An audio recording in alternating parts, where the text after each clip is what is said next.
Hello students. Well, we are going to start our third part of this power system protection course that is especially deal with the protection of the generator. Well, uh, if we say that the relays we have studied in the last part, different type of relay, we will going to discuss their application in different sections, like when we talk about generators, when we talk about transformers, transmission lines, motors, and other aspect like bus bars. So we will discuss specifically about generators and its protection in this lecture. Well, if we talk about generators, so it is not only the electric part that is alternator we have to study. We have to study the mechanical part also, because some of the faults that are associated with the mechanical section also. So we have to cover both, because if we only consider electrical parts, so we will be unaware of some fault that is totally linked with the mechanical section, and it will affect our alternator. So we have like three major types. We have like for power generation here, like steam turbines, gas turbines, and diesel engines. There are other turbines also, like hydro and uh, gas engines. So we will discuss about the specific failures that occurs in alternator in our next slide. There are different type of faults that occur on the alternator. So we are going to discuss some of them, which is most common, and their impact also. So we have divided into two categories, like electrical and mechanical. So if we talk about electrical, there is failure of prime mover, loss of excitation, overcurrent, overvoltage, overspeed, unbalanced loading, and stator winding faults. So uh, these are the faults that are very much associated with alternators only. But on the other hand, there are some mechanical faults that put impact on the alternator. So we have to study about that as well. So it contains like excessive vibrations, lubrication oil failure, loss of boiler firing, low condenser vacuum, uh, rotor distortion, and expansion between rotating and stationary parts. Also we have high temperature. So these are the also the conditions that affects our alternator. So we will discuss not that much in detail like electrical fault, but we will discuss enough so we can understand the relation between these mechanical faults and electrical faults. So we have the first case of failure of prime mover. Um, as you can see that in the diagram also, when an input to the prime mover fails, the alternator runs as synchronous motor and draws some current from the supply system. This motoring condition is known as inverted running. So this is very dangerous in case of large generators, because even a small amount of current for a large generator is very much higher. Different protection schemes we have used for this purpose. So it may vary from case to case. So we will discuss about three type of three cases of different alternators in next slide. So The first case is a turbo alternator failure. So in case of turbo alternator sets, failure of steam supply may cause inverted running. So if the steam supply is gradually restored, the alternator will pick up the load without disturbing the system. If the steam failure is likely to be prolonged, the machine can be safely isolated by the control room, uh, which is relatively harmless. Therefore, automatic protection is not required. Um because as we can um, see that in steam power plants there is a large setup.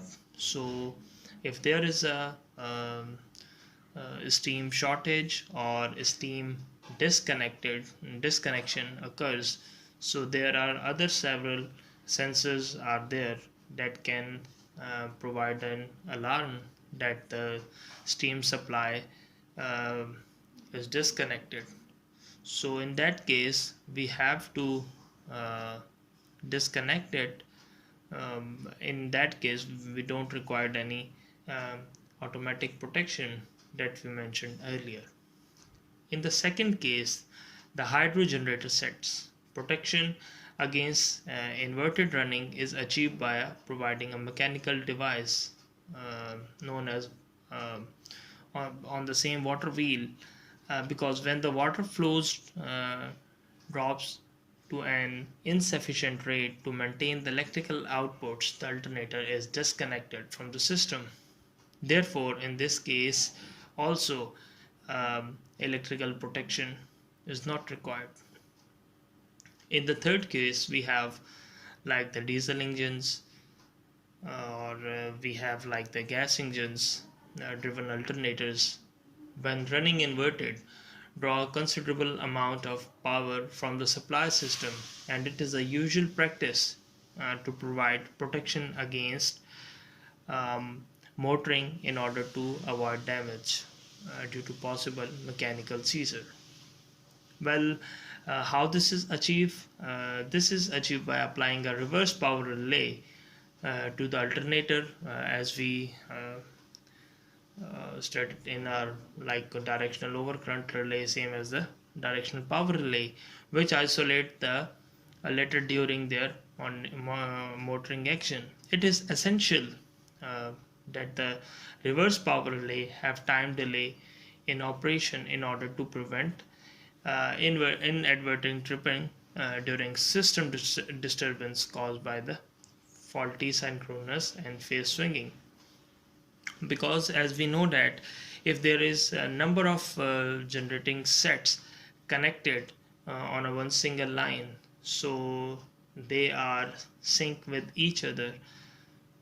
So if this type of failure like the failure of prime mover occurs, so this situation can be avoided like mentioned earlier about by installing the uh, direction power relay. Same is the case with gas engine also, and they are critical, and certain faults can be avoided by having complete automatic relay system in that section or generation area. In this slide, we will discuss in detail about the failures that we have discussed in our last slide. Here we have given the two cases. One is before loss of prime mover and the other one is after loss of prime mover. Uh, as we know that when there is a loss of prime mover, so that means that loss of mechanical input to the alternator. So in that case the machine continues to remain in sync with the grid, running as synchronous motor. The machine now draws a small amount of active power from the grid in order to drive the turbine. and meet the losses taken place in the machine. At the same time, the machine supplies reactive power to the grid since its excitation is intact. Uh, as you can see in the figure, running in this mode is not harmful to the generator, but it is definitely harmful to the prime mover like a steam turbine. The temperature of the trapped stream in the turbine rises and damages the blade. Therefore, loss of the prime mover needs quick detection followed by the tripping of generator. As I mentioned earlier, if we only study about alternator and not the mechanical part, so we cannot understand it fully. In the second case, where the uh, you can see the loss of prime mover occur. So when the prime mover is lost, the generators start drawing real power from the grid, supplying the reactive power to the grid as before. The real power drawn from the grid is quite small as compared to the generator rating. The generator draw the real power which is just enough to meet the losses and the load put it on by the turbine. Hence the magnitude of the stator current is smaller than when it was generating, but the stator current undergoes 180 phase shift. So this is very dangerous condition. So as we discussed earlier, the directional power relay will help us in this problem. So here is a complete explanation about what will happen before loss of prime mover and after loss of prime mover. And now the second condition is failure of field, or you can call it failure of excitation. Well, the chances of the field failure of the alternators are very rare. Even if it does occur, no immediate damage will be caused by the permitting the alternator to run without a field for a short period. Well, it is sufficient to rely on the control room attendant to disconnect the fault alternator manually from the system bus bar. Therefore, it is universal practice not to provide automatic protection against this contingency. So we will explain that what will happen when a loss of excitation or field failure occurs in the next slide. So in this case we also see that the two cases are mentioned for loss of excitation. One is before loss of excitation and the other one is after loss of excitation. As we know that the generator delivers both real as well as reactive power to the grid, as we mentioned earlier. The real power comes from the turbine while the reactive power is due to the field excitation. So in this diagram you can see there is a generator that is delivering complex power to the grid. Corresponding to the real power P, as you can see, there is a shaft mechanical power input that is depicted with PM, that is mechanical input, and the corresponding reactive power that is represented by Q. The field current, the most important, is represented by IF. So now consider what will happen when the field excitation is lost while the mechanical input remains intact. Because as we know that the mechanical input comes from hydroset, the steam, and the other the diesel section. Since the generator is already synchronized with the grid, it would attempt to remain synchronized by running as induction generator. Like I mentioned earlier, all the generators of the system is sync on a frequency that is 50 Hz. As an induction generator, the machine is speed up slightly above synchronous speed and draws its excitation from the grid. That's important. While performing operation as an induction generator uh, necessitates the flow of slip frequency current in the rotor. The current flowing in the damper winding and also in the slot wedges and the surface of the solid rotor body. This heat up the rotor. Now this condition for heating up the rotor uh, provide very much damage uh, to the alternator. Uh, as the machine continues to deliver active power uh, but draw reactive power, the generator is not designed as an induction machine, so abnormal heating of the rotor and overloading of the stator winding will take place. And remember, the stator winding can be burned out, the rotor can be D-shaped. So if the grid were able to meet the reactive power demand only partially, then this would be reflected by a fall of generator terminal voltage. There are senses are there, but in this condition the generator would be under excited. There are certain limits on the degrees to which generator can operate within under excited mode. Therefore, operation in the case of loss of excitation must be quickly detected and shut down the generator. As we mentioned earlier, if we don't shut down the generator, so it will damage the winding. So uh, this must to be very much considered. Like on the loss of excitation, the terminal voltage began to decrease and the current began to increase. So when the current increase, the same as the stator temperature also increase the winding temperature. So you can see the whole system can be damaged by a single loss of excitation problem if it is not detected earlier. Now the third one is overcurrent. It occurs mainly due to the partial breakdown of the winding insulation or maybe due to the overload on the supply system.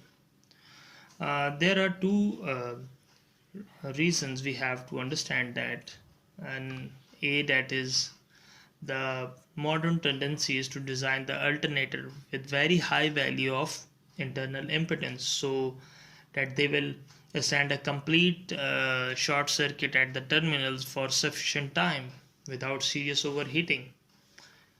And this but the disadvantage of using that overload protection for alternator is that such a protection might disconnect the alternator from the power plant bus on account of some um, momentarily troubles outside the plant, and therefore interfere with the continuity of the electric service, because we have to maintain our supply to the system.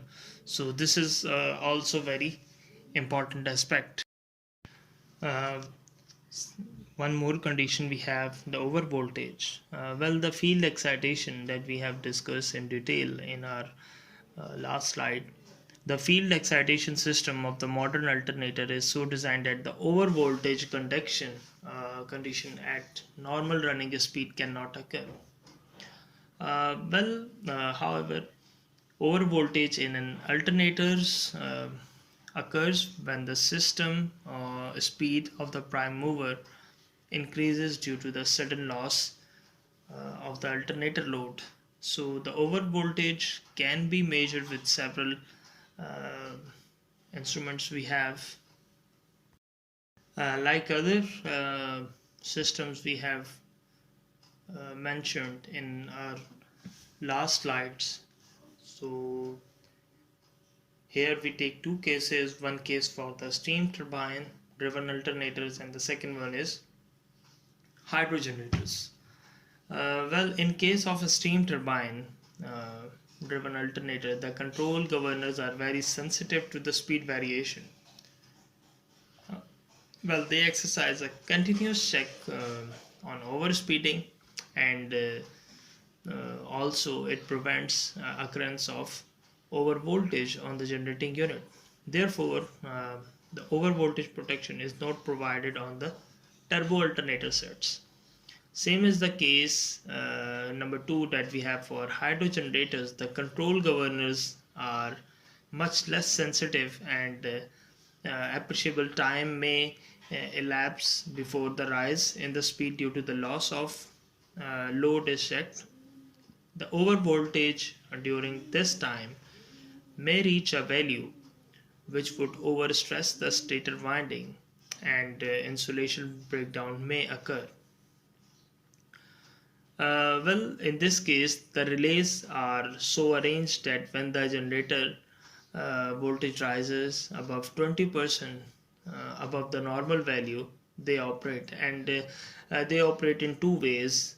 They trip the main circuit breaker to disconnect the faulty alternator, or they disconnect the alternator field current, so they cannot they can use in the two in two given option. The fifth one is overspeed. Uh, well, the major cause of overspeed is the sudden loss of all or the major part of the load on the alternator. Modern alternators are usually provided with mechanical centrifugal device mounted on the driving shafts to trip the main valve of the prime mover when a dangerous overspeed occurs. So how it will work, we will discuss in the next slide. So for overspeeding, consider that an alternating is supply is rated electrical power, that is you can say PE to the grid, its mechanical input PM, or and the machine runs at constant synchronous speed, that you can call it NS. So that is the condition set for this case. Now consider that due to some fault the generator is stripped and disconnected from the grid. Thus the PE, that is electrical power, become zero. However, the mechanical power input, that is PM, cannot be suddenly reduced to zero. Therefore, we land in a situation where the generator has full input mechanical power but no output electrical power. This would cause the machine to accelerate to dangerously high speed if the mechanical input is not quickly reduced by speed of the governing mechanism. So this is very important. Sensing the overspeed and taking the steps such as to stop the input to the turbine can provide the protection against such problem. The speed governing mechanism, or the speed governor of the turbine, is basically responsible for detecting this condition. Well, the overspeeding can also be detected either by an over frequency relay or by monitoring the output of the tacho generator. Like uh, there's a flow diagram mentioned that you can measure it by tacho generator or over frequency relay. So if the overspeeding uh, is there, so stop steam supply to the turbine, and looking forward you can shut down the generator. So this is the whole case of overspeeding, because as we know that if the overspeeding occurs, so we totally lost the frequency sync, and if we lost that frequency sync, so we unable to connect with our major grid.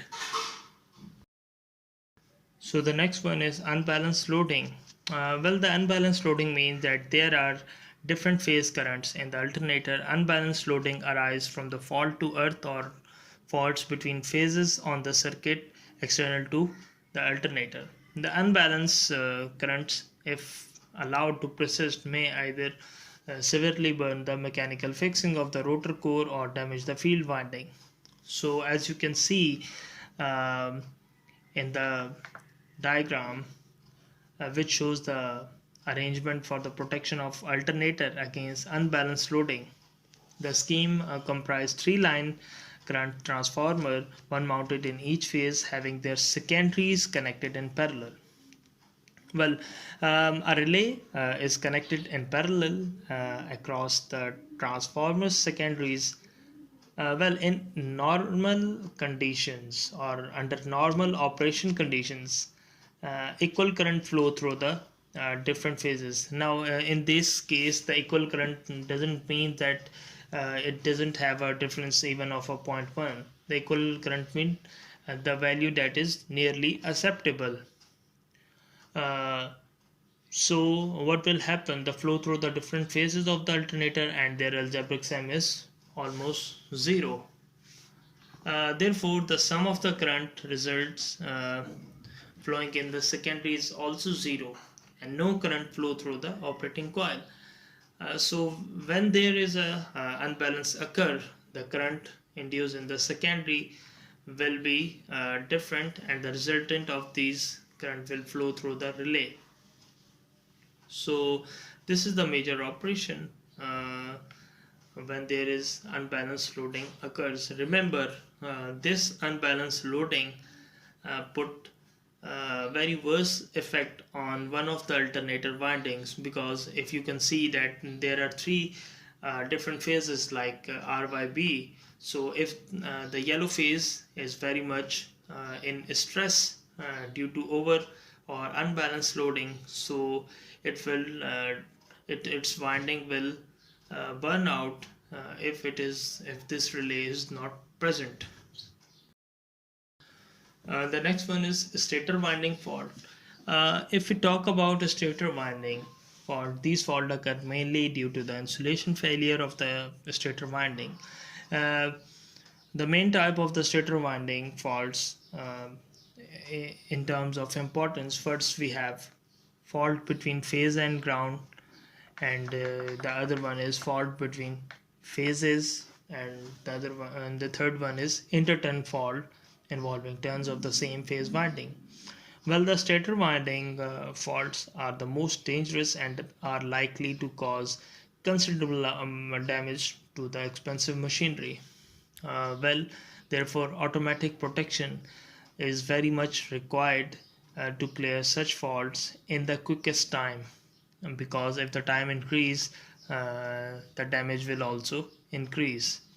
So for the protection of alternators against such fault, different methods of the protection are used, and the method that will have greater sensitivity and reliability. Now we will look in upon on the some mechanical protection that we have discussed earlier in the section.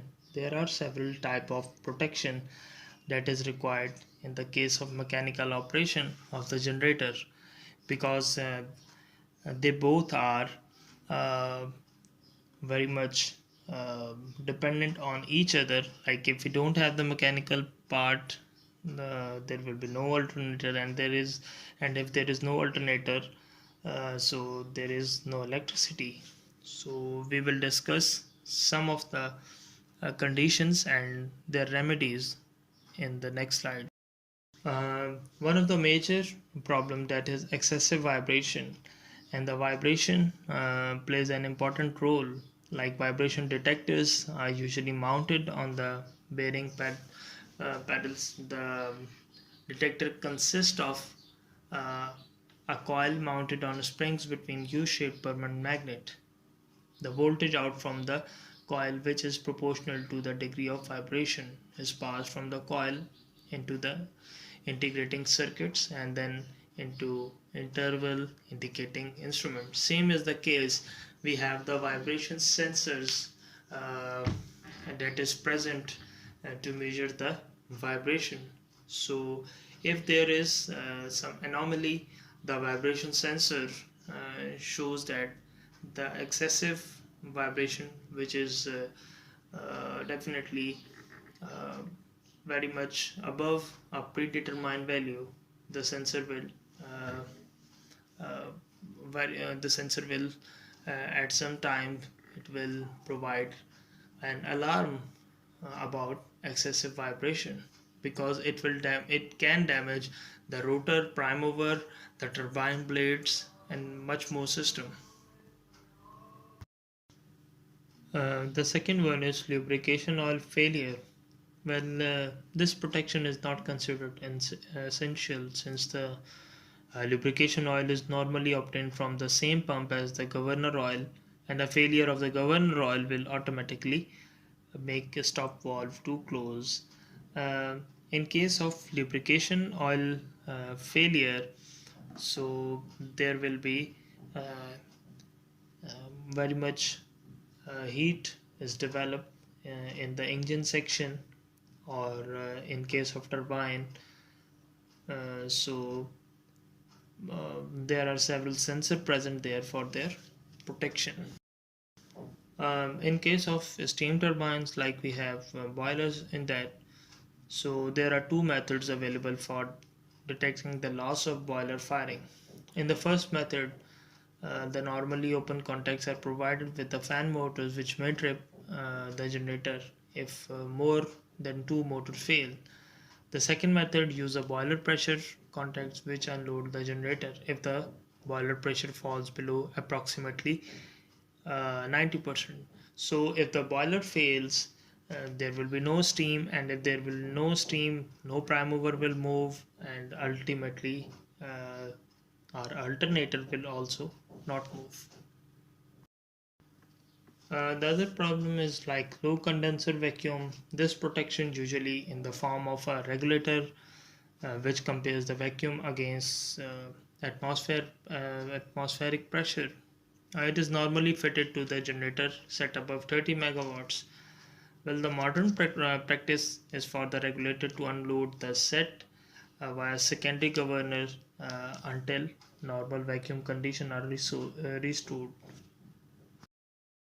Well, one of the most important mechanical problem, that is rotor distortion. Well, when the cooling rates following shutdown uh, at the top and the bottom of the turbine casing are different, and this uneven temperature distribution tend to cause destruction of the rotor.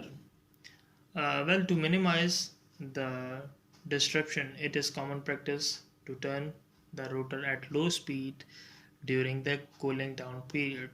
So we can say that in a large turbine section, uh, there is a difference from one end to another end, and when there is a temperature difference, so it will form a distortion that is called rotor distortion, which is not helpful for the mechanical section, and ultimately it will cause problem for the alternating section.